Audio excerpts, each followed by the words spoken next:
How's everybody doing today? We got a dead one. The wife was scraping this morning and blew a line in there somewhere. I can't quite tell where. It won't move, it won't nothing, so I'm going to drag it off the push off with the 180. And I'm going to hook the hydro onto it and try to pull in the feed lane because it's freaking cold out here today. At least get out of the wind and turn the NIPCO on, so see what kind of fun we get into with this old girl. Not spinning around quite like I want her to. There she goes. Come on in.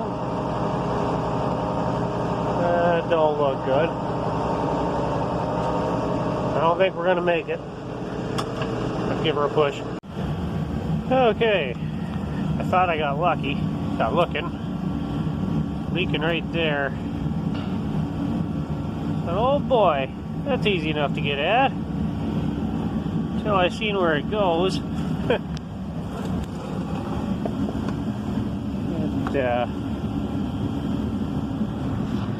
don't even know if they'll show up on here. It's way right up in there. It wouldn't be such a big deal if I could get the cab up in the air, but you can't take the cab up in the air unless the booms are up in the air. There's a little side panel here. I might have to become double jointed or something. I might be able to get her unhooked in there. Not that I can get her fixed today, because obviously it's Sunday. Stuff never happens during the week. Unless you got hay down or something. Anyways, so see if I can shimmy that thing loose, I guess. Okay, so I tried digging around getting that line. It wasn't going to work. So I need to get the cab up. So what I did, I took these lines loose on the cylinder on this side and the other side. Took the 180, put a log chain on her, and basically picked the booms up and let oil run everywhere. But what are you going to do? You got to get at her one way or another. So at least now I'll be able to get the cab up. I put that safety strut in place. There, you can kind of see it. So I'm going to drop this down a little bit, get the chain off, and shut that door because it is cold.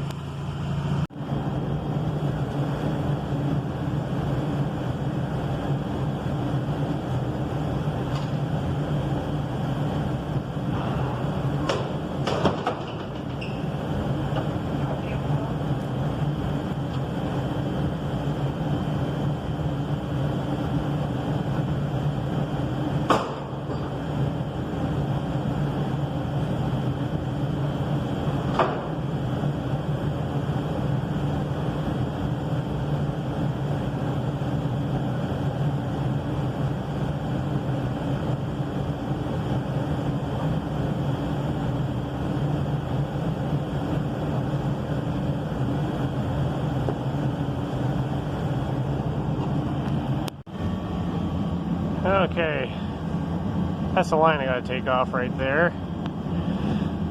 See, with the cab down, you'd never be able to get on there at all. So, guess I'll see if I can get that out of there quick and see if I can have the wife pick one up on the way to the farm in the morning, with any luck. A nice hole in her. Well, we're into the next day here. Getting close to done milking. Dad decided he'd go off and chase that hydraulic hose down for me in case the place in town didn't have the right fittings, because for that one end line screws into the little junction box in there. That was really tight in there, so pretty sure it's got to be kind of exact or you'd never get the thread started.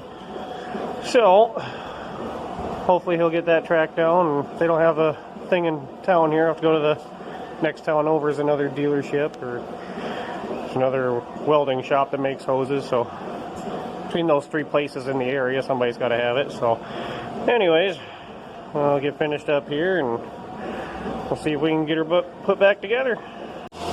Alright, got me fixed up with a new line. That 40 XT anyways. Put this stuff in with the hydraulic oil. Well, hydraulic oil is actually just engine oil in that thing. Or most skid loaders anymore, I think. And my future projects, I got a U-joint to put into my rake. Got some bearings out on my disc. So I got 2 bearings out on the disc and 1 to have on hand. Greasable bearings on that thing, but don't seem to help it none. Although I've heard some people say greasable bearings on a disc is almost worse because dirt sticks to it, so I don't know. It is what it is. Okay, one thing I wanted to mention too on lifting this cab up, there's a lock right there that holds it up in the air. This thing is really, really, really heavy. But once you get it, you know, tipped up, it's kind of, you know, balanced almost. So you always want to make sure you pull back on it, because sometimes that latch won't lock. Make sure that's locked up in the air, and sometimes I even put a block of wood on each side here if I'm really digging around, because if something were to happen, that come down, it'd probably snap you right in half. It'd be a bad deal. So I threw that in there quick, and just throw that line on here and get her going. Try to get in here with a little crowfoot on a ratchet, because there is no room to work in there. I got it pretty well tight now.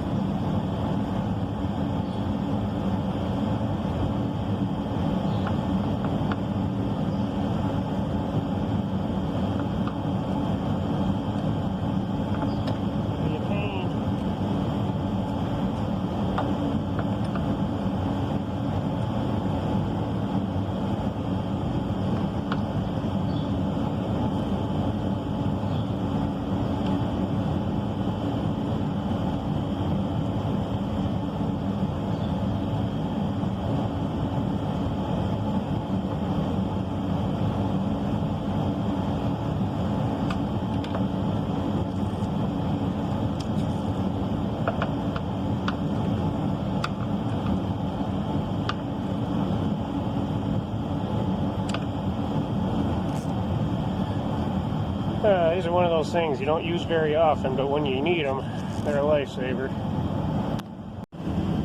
Alright, got that all on there and snug. Start putting oil in. Put a 2x4 there to keep that funnel up in the air a little bit. And there's a little tube right here. That's how you tell where your Hy-Tran is.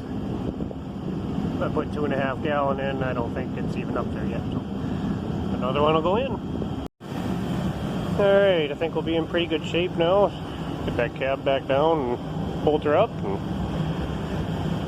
should be good to go. I take her outside and drop a plate off the bottom and try to get some of that oil out of there. But other than that, we should be in good shape.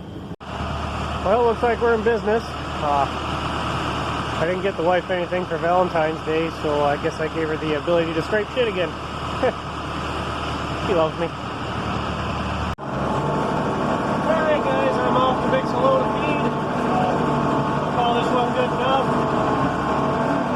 And we'll see what else breaks down this week. We got about 3 days. It's going to warm